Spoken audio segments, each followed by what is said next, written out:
Hello student, this is chapter first of history, nationalism in Europe. We will discuss here the next topic, visualizing the nation.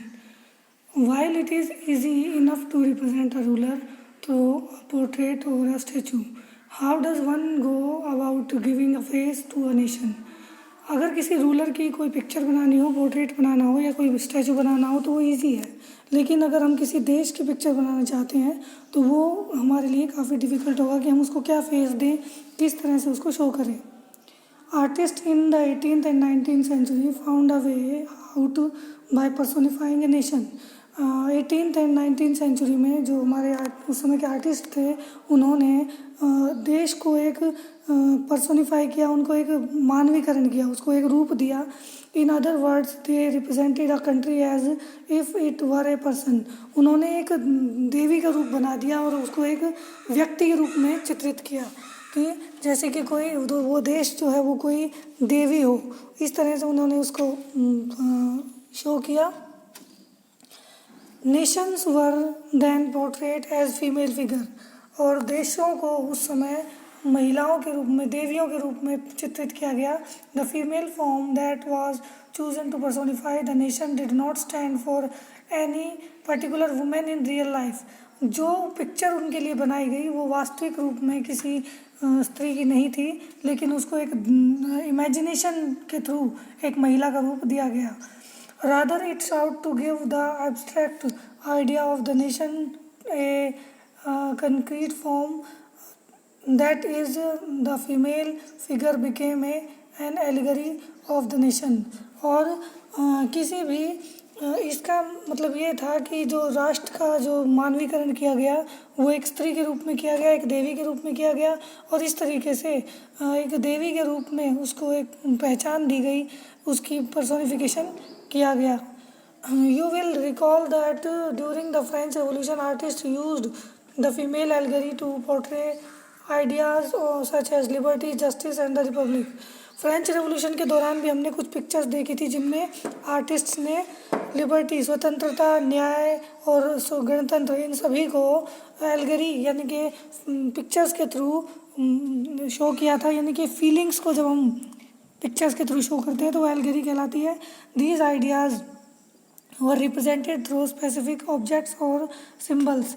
ये जो ideas थे वो किसी symbol या किसी object के द्वारा शो किए गए. As you would remember the attributes of liberty are the red cap और broken chain, while justice is generally a blindfolded woman carrying a pair of weighting scales.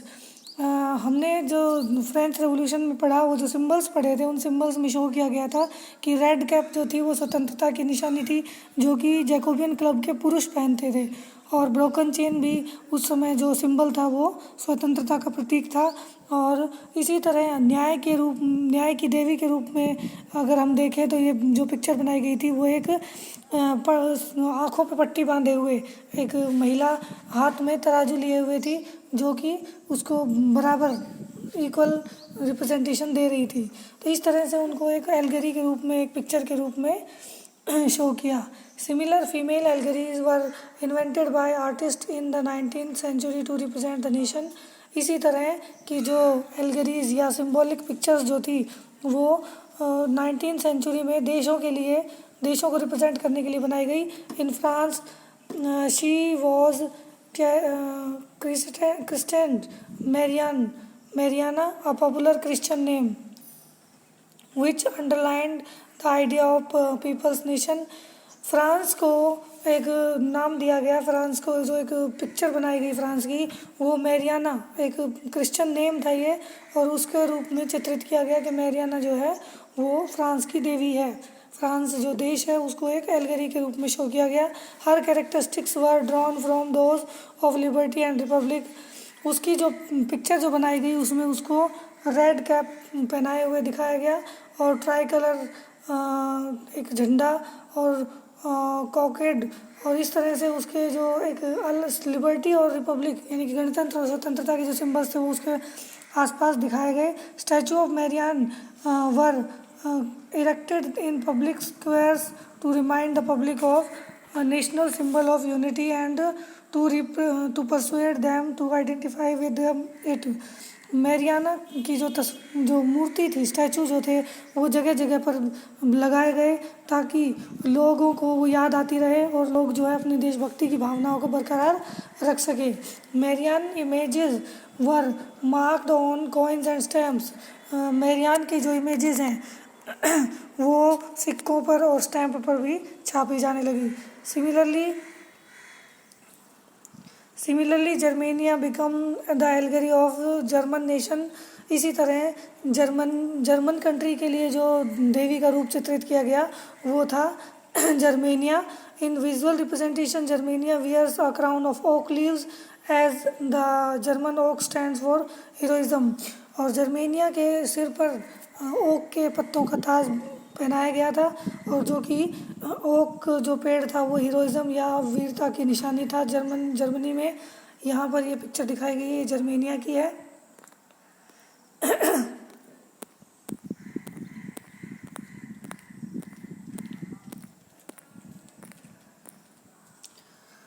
Now our topic is nationalism and imperialism. By the last quarter of 19th century, nationalism no longer retained its idealistic liberal democratic sentiments of the first half of the century. जो 19th century का last time period था उसमें जो idealistic liberal और democratic sentiments थे वो लगभग बिल्कुल बदल चुके थे. राष्ट्रवाद की भावना जो थी, जो स्टार्टिंग में शुरू हुई थी, वो बिल्कुल अंत तक आते आते वो बिल्कुल उसमें बदलाव आ चुका था. During this period, nationalist groups became increasingly intolerant of each other and ever ready to go to war. जो स्टार्टिंग में स्वतंत्रता या लिबरलिज्म, नेशनलिस्ट भावना जो जागृत हुई थी वो केवल अपने देश की स्वतंत्रता के लिए थी. लेकिन अभी जो भावना राष्ट्रवाद की थी वो उसका रूप जो है बदल चुका था. अभी लोग राष्ट्रवाद के नाम पर दूसरे देशों से लड़ने के लिए भी तैयार थे. The major European powers in turn manipulated the nationalist aspirations of the subject peoples in Europe to further their own imperialist aims.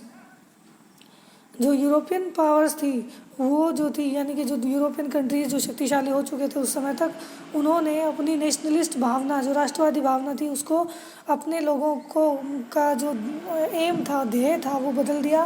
पहले केवल देश की स्वतंत्रता के लिए ये राष्ट्रवाद की भावना यूज़ होती थी, लेकिन अभी राष्ट्रवाद की भावना जो है दूसरे देशों को कंट्रोल करने के लिए की जाने लगी.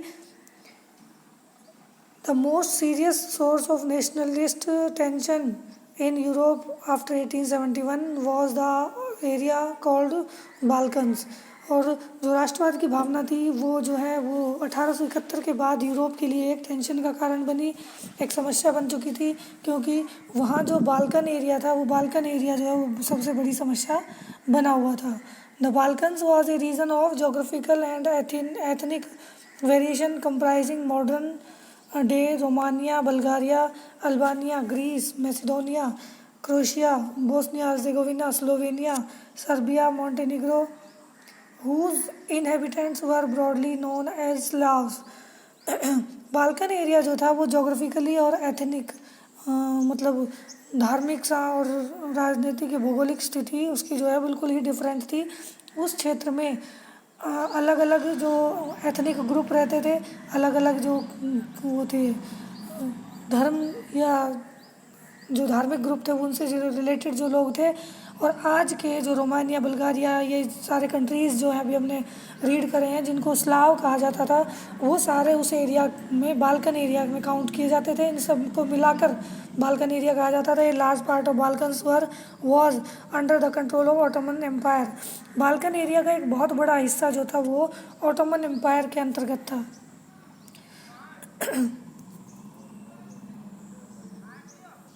The spread of the idea of romantic nationalism in Balkans, together with the disintegration of Ottoman Empire, made this region very explosive.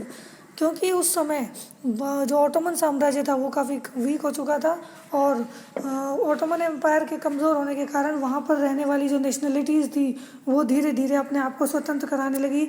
All through the 19th century the Ottoman empire had sought to strengthen itself through modernisation and internal reforms but with very little success.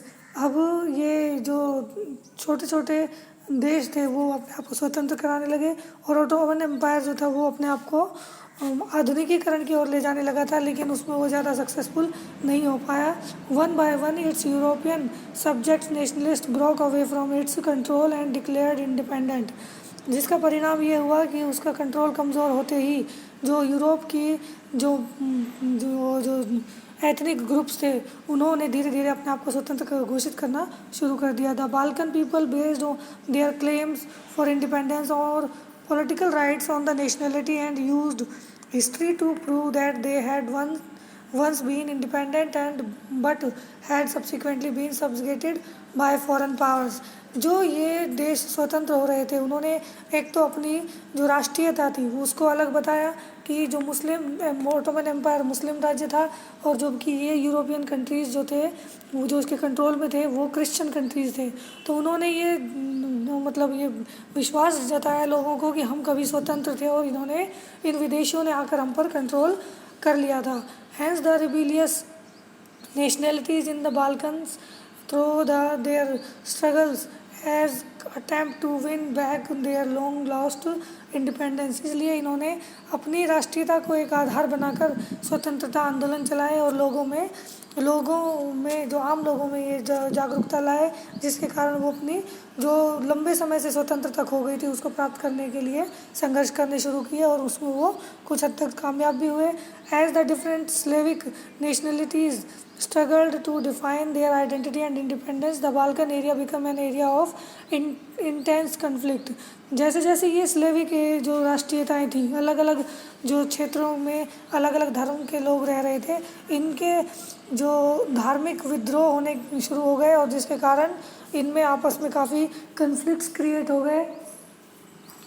And the Balkan states were fiercely jealous of each other and each hoped to gain more territory at the expense of the others।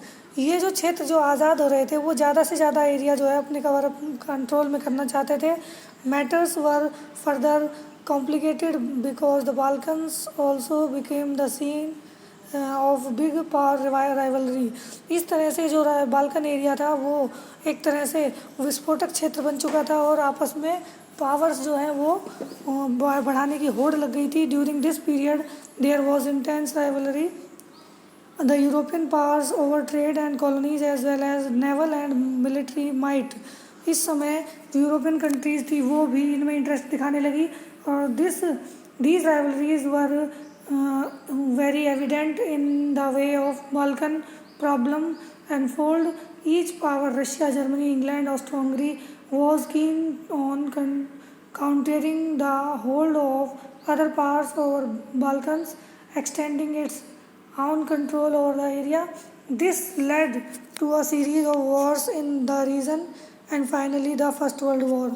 इस समय European countries चाहे वो Russia था, Germany, England या कोई भी country थे, वो सभी ये बाल्कन क्षेत्रों में जो एरिया था उसको कंट्रोल करने के लिए आपस में भिड़ गए, और इसका फाइनली जो रिज़ल्ट निकला वो फर्स्ट वर्ल्ड वॉर के रूप में सामने आया।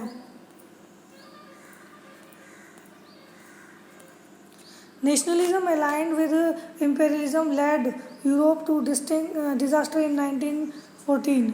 राष्ट्रवाद के साथ जो उपनिवेशवाद की जो साथ मिल गया था, उपनिवेशवाद और राष्ट्रवाद एक साथ मिल गए थे, जिसके कारण यूरोप में एक भयंकर स्थिति की शुरुआत हुई 1914 में, और वर्ल्ड वॉर फर्स्ट जो है वो स्टार्ट हो गया But meanwhile, many countries in the world which had been colonized by European powers in the 19th century began to oppose imperial domination. लेकिन वास्तव में अब स्थिति जो धीरे धीरे बदलने लगी थी और जो देश यूरोपियन कंट्रीज़ ने अपनी कॉलोनीज़ बनाए हुए थे, डोमिनेशन किया हुआ था उन पर, उपनिवेशिक जो देश थे उन्होंने विद्रोह करने शुरू कर दिए.